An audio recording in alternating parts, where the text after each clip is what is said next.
Like Mike, one thing you said you wanted to get guys to understand what they're doing, but Micah said something that really has impressed him most about you is you always explain why, why you want them to do what they're doing.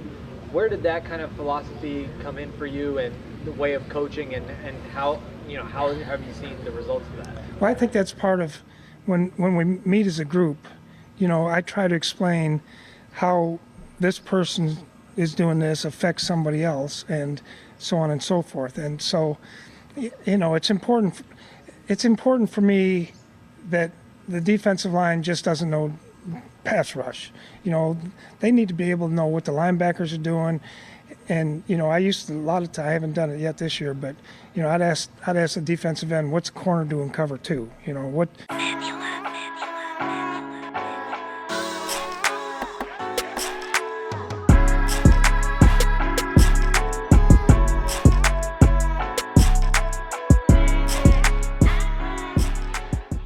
Good people, it's your boy Mr. Rome, Cowboys fan talk, right back. Like I never left. What's up with y'all, man? Happy Friday, happy Friday. Check this out. Before I go on with the content, say thank y'all, man. Not only have y'all been supporting, subscribe button, get me closer to 27,000. I appreciate that love. Y'all showed me mad love with the new channel sponsor, BetUS. Are you looking for a new sports book this season? Remember, the channel is now powered by BetUS, so listen, fastest payouts in the industry, 125% sign-up bonus, up to $2,000 to 200% crypto deposit bonus, fast and easy deposits and withdrawal process, 24/7 personalized service, 365 days a year, live wagering on all major games, best betting variety in the business. BetUS, man, I appreciate y'all, man. And hey, y'all help me help y'all. I'm trying to learn sports betting. So somebody hit me up in the email, in the DM on Twitter. Help me. I'm trying to learn too. But listen, let's talk defense. Let's talk Mike Zimmer. You heard the clip. You seen the clip in the beginning. Mike Zimmer is changing this defense for the better. I feel like the defense is already better. It has nothing to do with the physical talent on the field. And we have multiple great players, a lot of good players coming up that I'll expound on later in the stream. And a lot of great veterans, Micah Parsons, DeMarcus Lawrence, Trayvon Diggs, Deron Bland, going to this third year, things like that. But the thing that Mike Zimmer's doing that's different than Dan Quinn, and I've been trying to hold back on this, see how things developed in camp, I ain't holding it back no more. I want to be one of the first people to say this. Mike Zimmer's defense will be better than Dan Quinn's. Because first and foremost, Dan Quinn had to come in and kind of build from scratch. He was behind the 8 ball. He had to help get certain players in here and stuff like that. Mike Zimmer don't have to do that. The cupboard already was full. He walked into the kitchen with the finest of ingredients. With French butter and flaky salt and ribeyes and crab and all this. Like, he's good. He is stocked. He's ready to make a flaming dinner, right? But what do you have to do? It's all about technique. You can have the finest of ingredients. Dan Quinn did. But Dan Quinn relied on the ingredients to make the meal good. Pay attention to me because I'm giving you an analogy. You can be a great chef. You can have great food. With the great ingredients and a basic recipe, flawless meal. But you want to have a Michelin star meal, like a meal that's elevated, it's all about technique. And Mike Zimmer is highlighting and emphasizing that everybody on this field know what they're doing. Not only know what you're doing, know what the person to the left of you is doing, the right of you is doing, behind you is doing. That's why I played that clip in the beginning. Because it's important. And I've been hearing all kinds of great things this camp. Like great things. Like the fact that we're going to be very multiple. Very multiple. Like we used to have a defense, like I said, that leaned on the talent. Hey, Trey, we're going to try to get the quarterback to throw your way. Let your great God-given talent take over. The fact that you have wide receiver hands, you get the interception. Deron Bland, similar. I'm watering it down a little bit. It's a little bit more detailed than that. But Mike Zimmer, from what I've been hearing, like literally multiple disguised fronts. Walking safeties down, backing them up. Different types of, like, as far as coverages for Micah Parsons, not being able to just key on him being on one side or the middle or the other side. Like literally making the defense unpredictable. I love every second of it, but not just making it unpredictable, making sure everybody on that field knows what their job is and somebody else's job. That changes things. When I said earlier, I don't know if you caught it, about a week ago, Micah Parsons has been meeting with Mike Zimmer every day before camp for about 45 minutes to an hour. And he brought Trayvon Diggs in there, two of our leaders of our defense, our two young stallions, two young goats, two young all-pro players. Meeting, talking about what we want to do, what we want to add to this defense, and what we want to take away from this defense. And this is the crazy thing. I think this defense, including Micah Parsons, is not going to be led by the front four in the edge rushing. See, I think in the Dan Quinn era, it was led by the front four. In the Mike Zimmer defensive era, I think that the secondary and the back seven, I'm going to say back seven, is going to lead this team. I think that the linebacker core has been getting nothing but excellent rave reviews. Rave reviews. Michael Kendricks has come in and gave us a linebacker that can cover and understand his defense, like a true field general. Morris Littlefowl, our linebacker that we drafted in this draft in the third round, he's his understudy.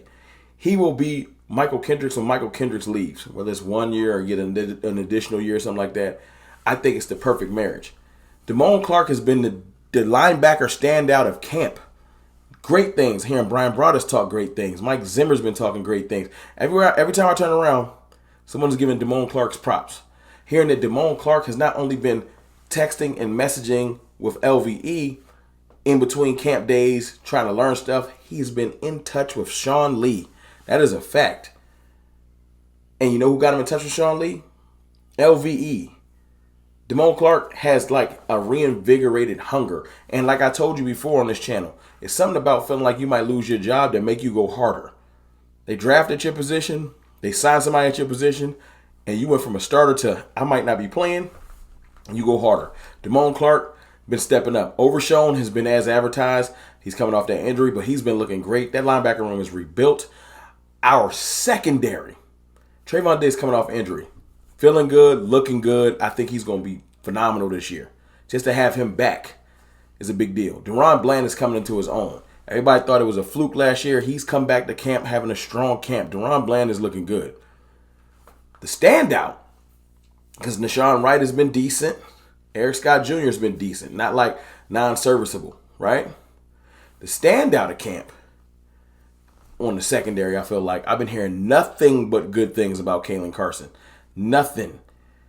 Patrick No. Walker talking about it's hard for people to get out of their breaks. It's hard for like seriously making it challenging for people to get into and run their routes.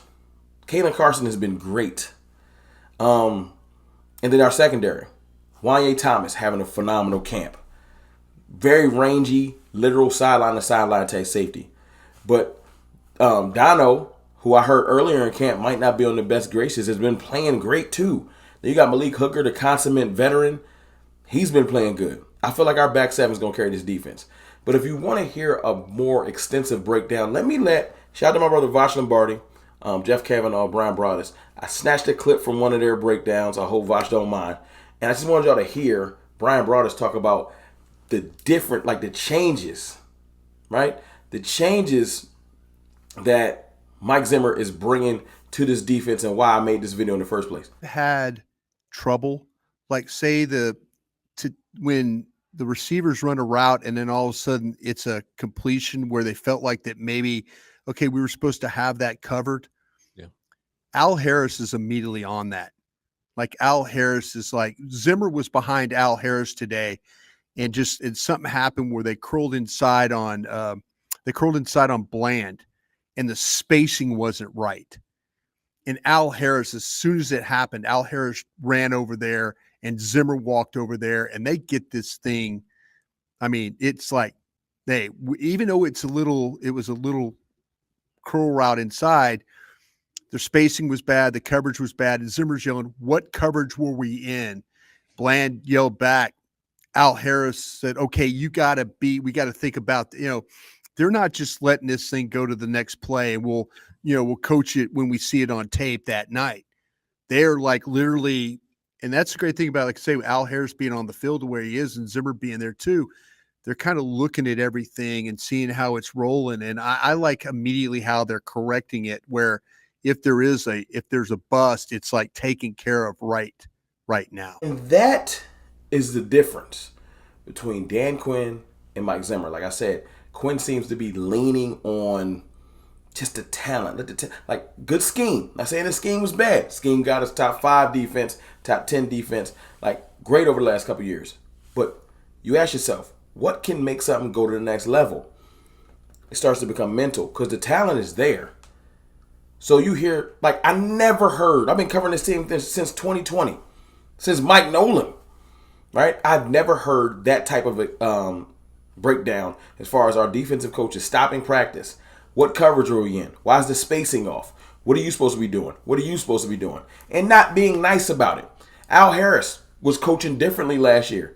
He has the experience and the coaching prowess. But let's stop being nice. Let's get real. Let's understand what we're doing. I'm liking that. I'm liking Mike Zimmer being on the field, talking and interacting with his players. Emotion, real connection, not calling down from the booth during a game. It's just a change. It's just a change. I love it. I would love to know what y'all think in the comments. Shout out to Vach, shout out to Jeff Kavanaugh, shout out to Brian Broadus. Excellent breakdown. Y'all know Vach be killing it. You know what I'm saying? But I just want to bring y'all things that really pop in my brain. And I really, hearing all of this stuff, you just go on Twitter and just type in Mike Zimmer, read through the changes and the different things that's been coming to this defense. And I don't know how you can't feel like the defense is going to be better. Because the talent, I know we lost a couple players. They're not good enough to break us. We didn't lose D-Law and Micah. We lost Dorrance Armstrong and Dante Fowler. Shout out to them. It ain't the same. But what Mike is bringing to the table, the intensity, the mentality, that's what's going to make us better. It's your boy, Mr. Rome, man. Mike Zimmer going to be better than Dan Quinn. I'll holla.